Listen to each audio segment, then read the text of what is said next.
Church समन्वत स्वामी महामंड राज की, परम पूजा गुरुवर श्री विराग सागर जी गुरुदेव की, परम पूजा गुरुवर श्री विनम्र सागर जी गुरुदेव की, द्वादशांग जिनवाणी माता की।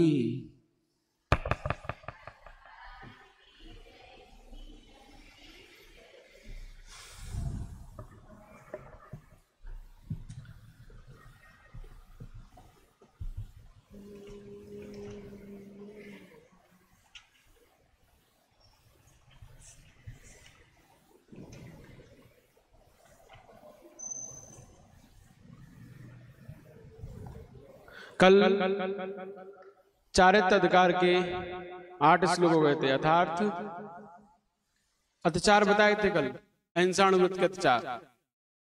अब सत्याणुव्रत का प्रतिपादन करते हैं। अहिंसाणुव्रत के बाद सत्याणुव्रत।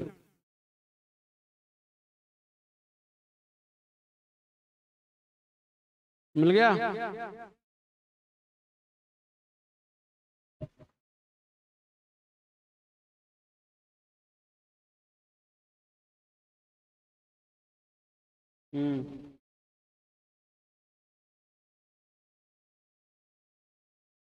स्थूल मलिकम न वदति, स्थूल मलिकम न वदति, न परान वादयति सत्यमपि विपदे, यत्तत् वदन्ति सन्तः स्थूल मिषावाद वैरमणम्। स्थूल मलिकम न वदति, न परान वादयति सत्यमपि विपदे,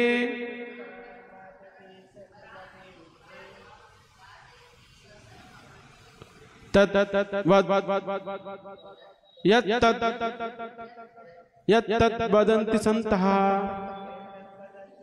स्थूल मिषावाद वैरमणम्।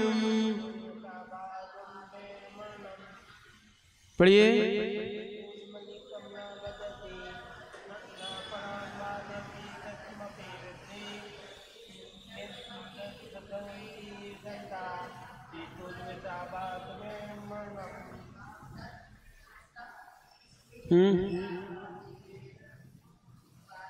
कौन सी लाइन?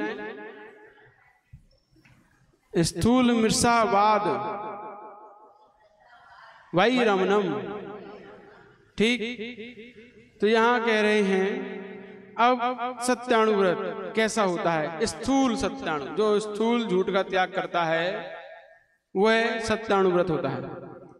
तो यहां बता रहे स्थूल झूठ को, स्थूलम अलीकम, स्थूल झूठ को ना वदति, ना स्वयं बोलता है, ना परान वादति, ना दूसरों से बुलवाता है, और ऐसा सत्य, सत्यम अपि, सत्य भी ना स्वयं बोलता है, ना दूसरों से बुलवाता है।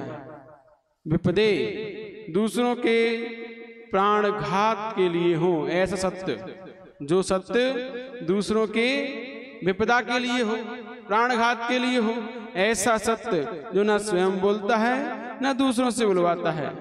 संतहा, सत्पुरुष, स्थूल मिषावाद वैरमणम्, वह स्थूल झूठ का त्याग अर्थात सत्याणुव्रत कहलाता है।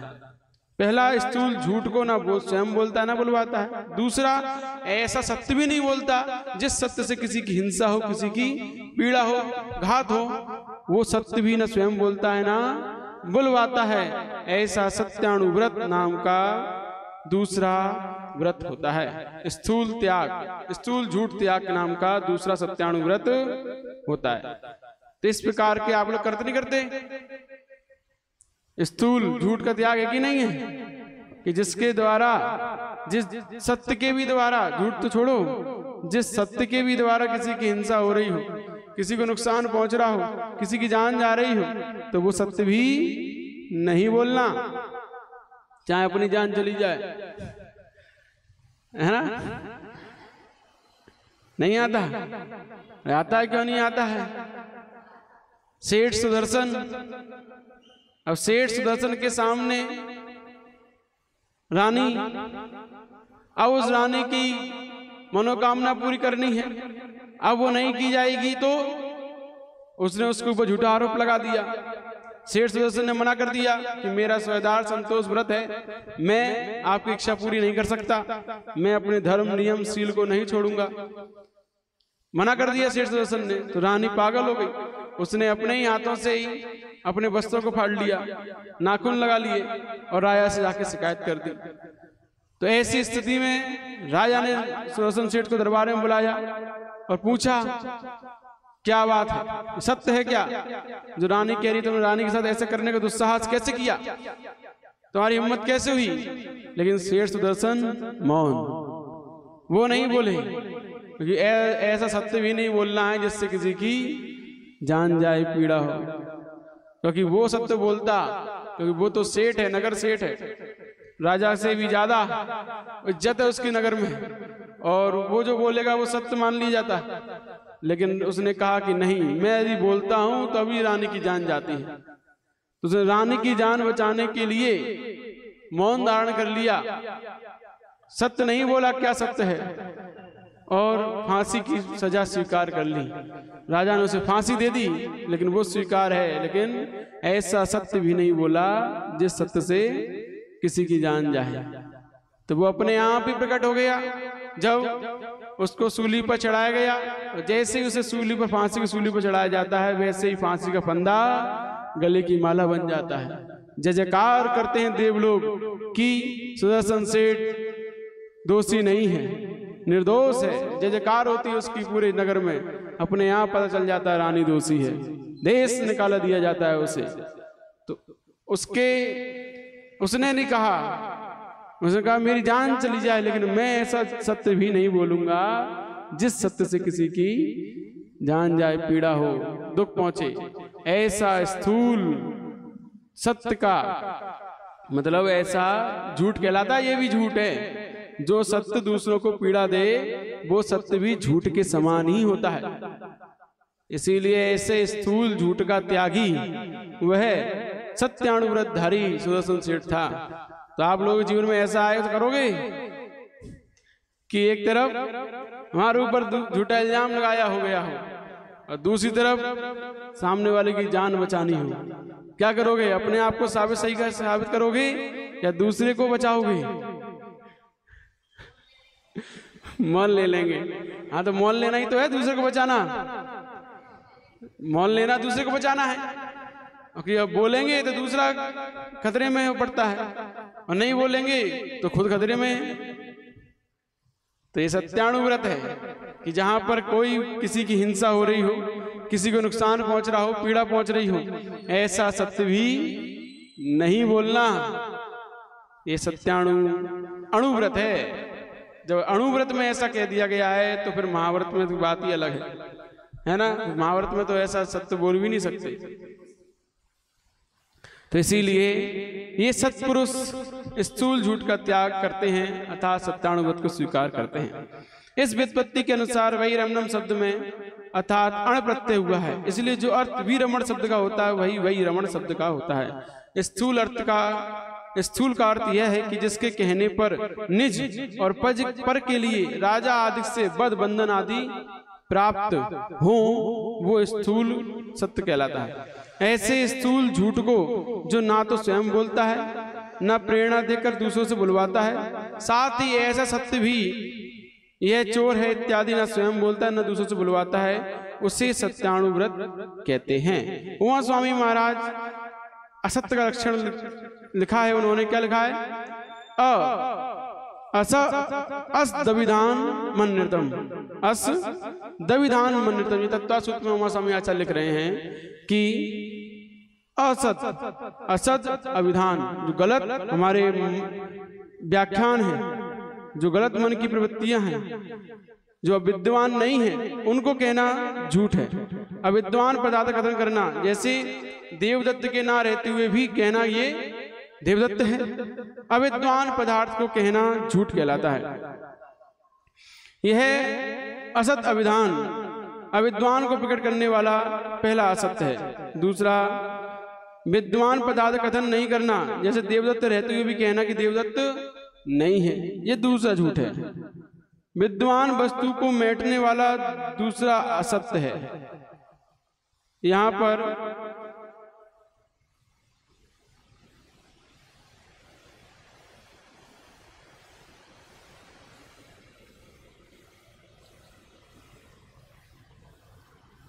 जैसे कमंडलू को घट कहना। कमंडल क्या है? कमंडल अलग चीज है, घट अलग चीज है। लेकिन यहाँ क्या कहा जा रहा है कि जो पदार्थ जिस रूप में कहा गया है उस रूप में तो वो नहीं है, फिर भी उसको उस रूप में कहना, परंतु उसका कार्य सिद्ध कर देता है, इसलिए उसके समान कहा जाता है। कमंडल और घट, घट माने घड़ा, घड़े में पानी भरा जाता है, कमंडल में भी पानी भरा जाता है। तो यहाँ पर कमंडल को घट कह देना, जबकि कमंडल जुदा है और घट जुदा है, दोनों अलग अलग है। इसलिए आकार की अपेक्षा से कमंडल घट कहना मिथ्या है। परंतु जल धारण रूप कार्य दोनों का एक सदृश होने से उक्त वाक्य में ईसित सत कथन आ जाता है। तो यहाँ पर ये तीसरा अन्य रूपाभिधान नाम का तीसरा असत्य है। और चौथा सत प्रसत्तम न सत असतम अप्रसत्तम, अर्थात अप्रसत्य वचन बोलना। जैसे काने को काना, काने को काना बोलना, वो हम तो सत्य बोलते हैं, सत्य भले ही बोल रहे हो, लेकिन कैसा सत्य है ये? अप्रशस्त है। इसमें कहीं भी प्रशस्ता नहीं है, कहीं भी अच्छाई नहीं है, हर जगह ये गलत ही है।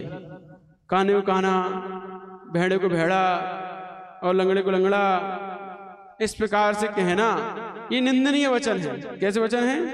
निंदनीय वचन। निंदा तथा चुगली के वचन कहना, अप्रिय तथा कर्कश वचन कहना, ये सब असत्य में ही आते हैं। भले ही आप सत्य बोल रहे हो, लेकिन जो दूसरों को पीड़ा दे रहे हैं, खराब वचन है, ऐसे निंदनीय चुगली के वचन सब झूठ ही होते हैं। सत्यानुव्रतधारी इनको नहीं बोलता। इन चारों प्रकार के असत्य वचनों का परित्याग करना सत्यानुव्रत है। सत्यानुव्रती ऐसा सत्य भी वो नहीं बोलता जो प्राण घातक करने वाला हो। जैसे कोई शिकारी अपनी मुट्ठी में जिंदा चिड़िया की गर्दन दबाकर एक सत्यवादी से पूछता है, बताओ ये जिंदा है हमारी? एक मुनराज के सामने पहुंच गया एक शिकारी, उसके हाथ में चिड़िया थी और चिड़िया की उस गर्दन पे अंगूठा रख लिया, यूं करके यूं, और पूछ रहा है ये चिड़िया जिंदा है या मरी है? अब वो सत्यवादी है, अब वो कहते हैं यदि जिंदा है तो अभी अंगूठा से मार देता है, वो कहते हैं मरी है तो वो गलत होते हैं। तो इस प्रकार वहां पर कि क्या उत्तर देते हैं कि जीव रक्षा भी हो जाए और हम झूठे भी ना हो। तो उन्होंने इस प्रकार से उत्तर दिया, ये चिड़िया मरी, इतने में उसने छोड़ी, वो उड़ गई, वो नहीं है। पूरा नहीं बोल पाए, उससे पहले उसने छोड़ दी, तो चिड़िया मरी नहीं है। इतना ही बोल पाए तो उससे पहले उसने खोल दी, तो वो बच गई, बच भी गई और झूठ भी नहीं साबित हो पाई। इस प्रकार से सत्यवादी विचार करता है कि यदि इसे जिंदा कहता हूं तो अभी हाल यह गर्दन दबाकर मार देगा, और मरी कहता हूं तो छोड़ेगा, कहेगा कि देखो यह तो जिंदा है, तुम कैसे सत्यवादी हो, झूठ बोल रहे हो। ऐसा विचार कर सत्यवादी ने उत्तर दिया, ये चिड़िया मरी है। तत्काल चिड़िया को मुट्ठी से छोड़कर कहा, तुम कैसे सत्यवादी हो? तो जहां जीव रक्षा का भाव होने से असत्य वचन भी सत्य हो जाते हैं। विचारणीय प्रश्न यह है कि सत्यवादी के सामने एक कातिल ने एक निरपराध व्यक्ति की हत्या कर दी। सत्यवादी के सामने एक कातिल ने निरपराध व्यक्ति की हत्या कर दी, हत्या के अपराध में पकड़ा गया। गवाही के लिए उसे उस सत्यवादी को बुलाया गया। यदि सत्यवादी ये सत्य कहता है तो कातिल को प्राण दंड की सजा मिलती है, और असत्य कहता है तो वो छूट जाता है।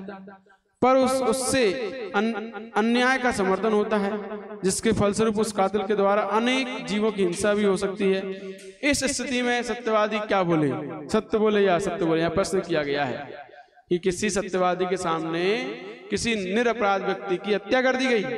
अब उस सत्यवादी को बुलाया गया कोर्ट में कि इसने हत्या की या नहीं की। अब वो बोलता है तो उसकी गवाही से उसे फांसी मिलती है।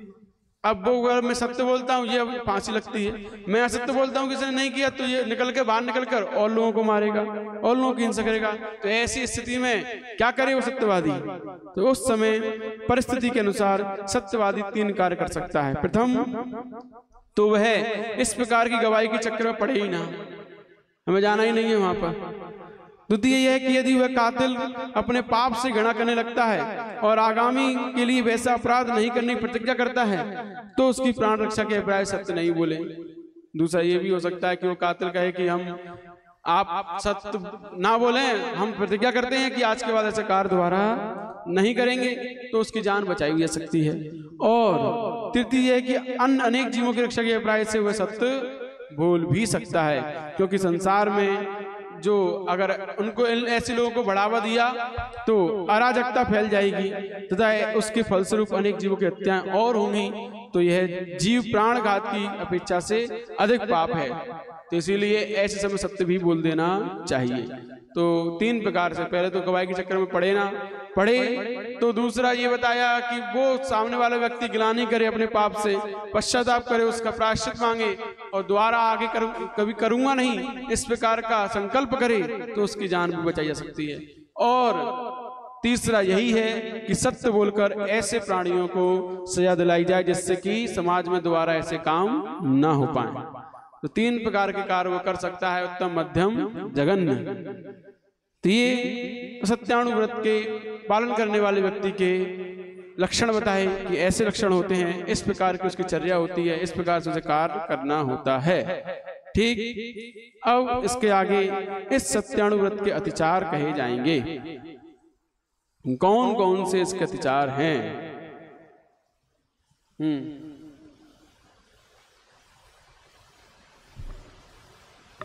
उसे बुला, हाँ, ये वाला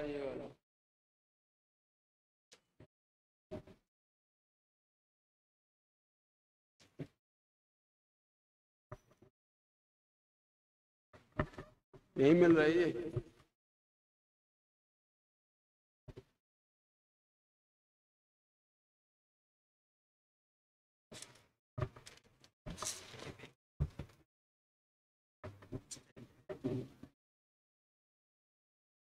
नहीं,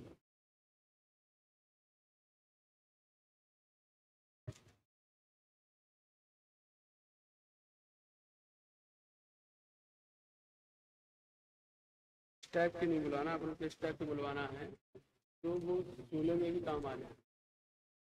चूल्हा बने होंगे है ना, चूल्हा में भी वो काम आ जाए, ऐसे लोग बुलाना। लेकिन सुबह सुबह वो अब से करने आएंगे, अपनी किताब उसमें किताब रख के लाएँ सब कुछ, तो वो हर चीज़ चूल्हे में वो प्रयोग हो जाएगा।